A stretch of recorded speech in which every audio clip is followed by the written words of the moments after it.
Merry Christmas and happy holiday to you. It's your man, King Anon, back at you for another one.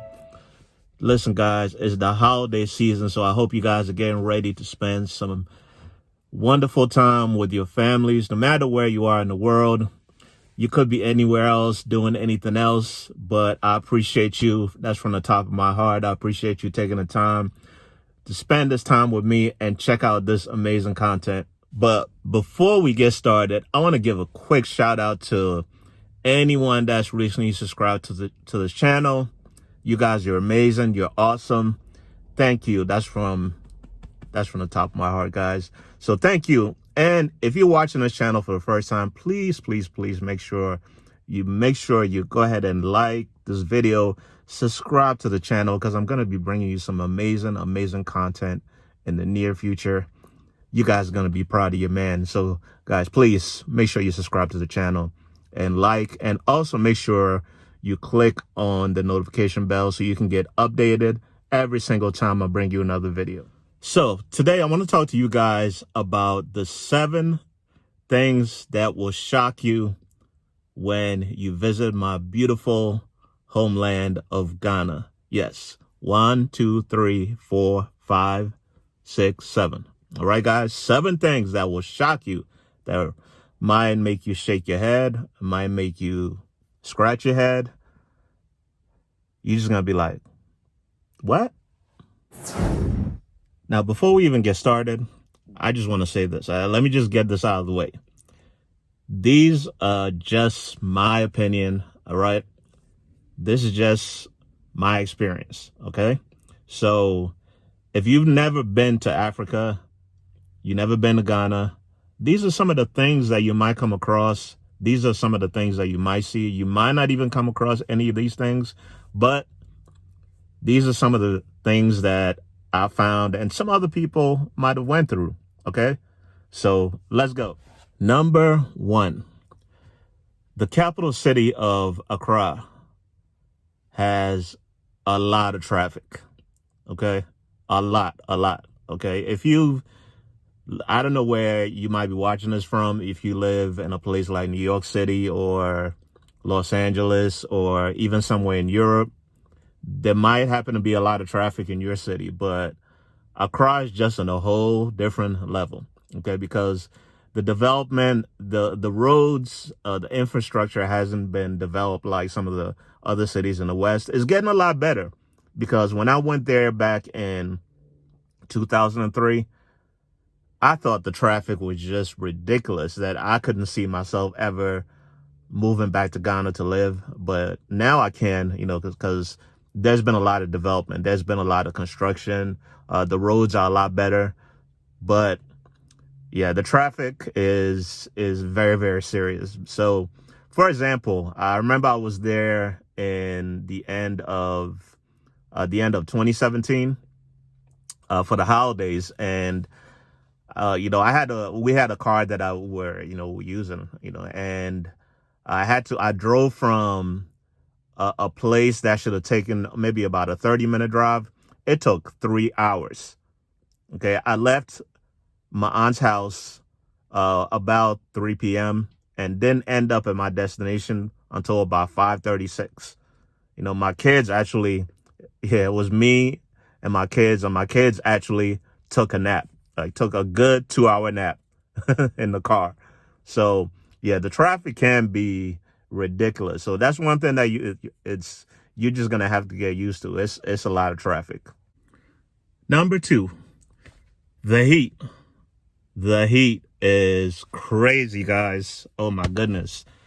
It's just on a completely different level. I mean, I live in the United States and I live in Florida, so it can get really humid in the summertime, but in Ghana, the heat can be unbearable. I mean, you can get used to it just like anything else if you stay there long enough.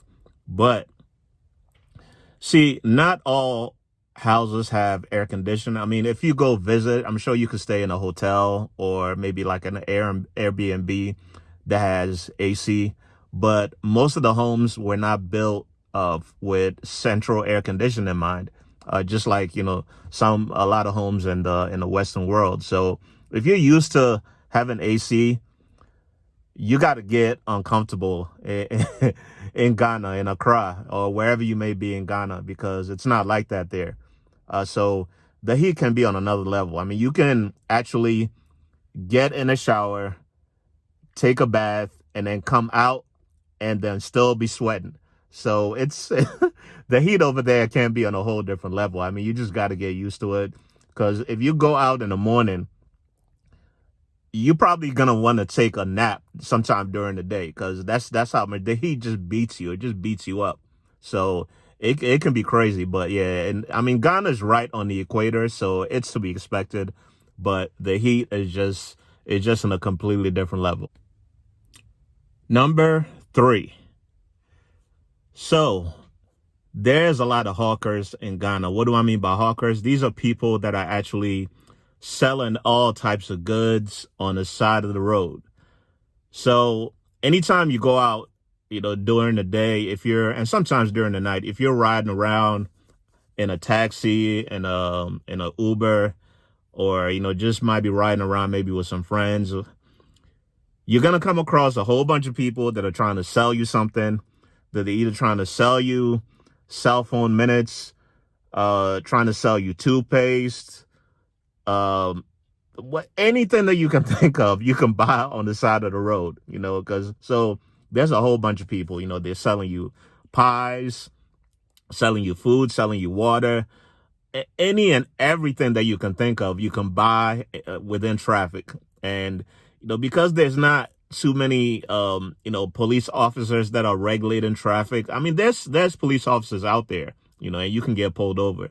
That's a whole different story. But yeah, you can buy pretty much anything. So once you're in traffic, let's say you're out doing whatever, you can probably shop for half of the things that you might go to the grocery store for. You can buy within traffic. So yeah, that's another thing that might shock you. If if you're used to, going out to a store to shop, wherever you are in the United States, Europe, or anywhere in the Western world, yeah, Ghana, you can actually buy pretty much whatever you need without having to go to the store. Number 4, cell phone minutes are really expensive in Ghana. The data is ridiculous. It's very, very expensive. See, in most parts of the world, there's a postpaid system, meaning you use your cell phone and then you pay your bill at the end of the month. But in Ghana, it's not like that. And most places in Africa, as far as I know, it's not like that. You gotta buy these cards, these cell phone cards, which you scratch off, and then you enter the code into your cell phone, and then you can use the data or you can talk. That's how it works, and it can get expensive. Now, especially a lot of us, we're used to using our cell phones for pretty much any and everything. A lot of us have unlimited plans. I know I do, and I'm on my cell phone a lot. Using Wi-Fi.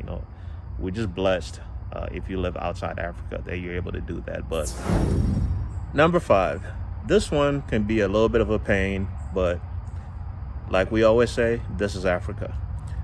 There's a lot of power outages in Ghana. It's gotten progressively better over the years, but it's Africa, it's Ghana. So you could be just doing anything. You could be watching TV, could be using the internet on your computer, and then all of a sudden the light just goes off. There happens to be a lot of rolling blackouts because the electrical grid in places like in Africa can't handle the load. So they've got to kind of balance it out between different places. So sometimes it could go out for 2 hours, could go out for 4 hours. And these are residences. I mean, if you live in a hotel, if you're staying in a hotel, then it could be a lot better. They might not have these type of blackouts in businesses. But it can be a pain because as hot as it is in Ghana, if you got your AC on and you're enjoying your AC and it just goes off for 2 to 3 hours, it can be kind of a pain. But it is what it is. You just got to keep rolling with it and just, just try to have fun. You don't go to Africa to have the same type of amenities or conditions that you have wherever you're at, and in the US, Europe, or Asia, or what have you. It's Africa, so you just go there for the experience. You don't go to Africa to have the same type of experience that you have at home or wherever you're at. So yeah, the power outages can be a little bit of a pain, but you just roll with the punches and keep it moving. Number 6, time. People in Ghana don't take time as seriously as other places in the world, okay? Yeah, people don't. I mean, you could have an appointment, you could be meeting somebody, let's say 3 p.m., and that person shows up at 5:30, sometimes even 6, and doesn't even have an excuse. So sometimes has some kind of frivolous excuse. That's just what it is. I mean, in Ghana, you call it GPT, Ghana People's Time. I mean, if you live in the States, you know what CPT is. So it's kind of similar. People in Ghana are not on time for a lot of different things. A lot of functions like parties. If you say a party is going to start at 8, they might not show up until like 10 or 11. It is what it is. So that's another thing that you got to get used to, is the time it can be a little bit flexible. I remember one time when we were at my aunt's house during the holidays, and my cousin had actually hired a new cable company. So we're expecting the cable technician to come in at a certain time, maybe like around noon. This guy didn't show up until like 4 p.m. and he was acting like it was okay. So I mean, that's what happens sometimes in Ghana. I mean, it is what it is. It just is. It's Africa. Things happen on people's own time, and they don't have no excuse for us. But that's just how it is in Ghana. Number 7, last but not the least. This one might be a little bit of a shocker to you, but in Ghana and some places in Africa, some people don't really care about sanitation as much as other parts of the world. Let's just keep this between me and you. See, I was once in Ghana and I saw a man relieving himself right there on the median, right there in the middle of a busy street. It is what it is, okay? In Ghana, it's, some people don't really care about that. They'll just do it anywhere, relieve themselves. It happens. I mean, it's Africa. I mean, it doesn't happen everywhere, but I've seen something like this even in the United States, where I once saw a lady relieving herself right in the parking lot of a gas station. So take that with a grain of salt. I guess it can happen anywhere, but I've seen it a lot more in Africa in Ghana, because there's not a lot of functioning restrooms all over the place like there is where I live in the United States. So it is what it is. So listen, guys, these are some of the things that will shock you about Ghana once you visit, but it's home. I still love Ghana. It's where my heart is. There's no feeling like being at home. If you've never been to Ghana, never been to Africa, come on down and visit. I bet you'll have an amazing time, all right? So, guys, this is your man, King Anan. I hope you enjoyed this video. If you did, please go ahead and drop me some likes. Just smash the like button. Make sure you hit the notification bell so you can get notified anytime I bring you more amazing content, guys. Listen, have an amazing holidays and a Merry Christmas, and I'll catch you in the next video.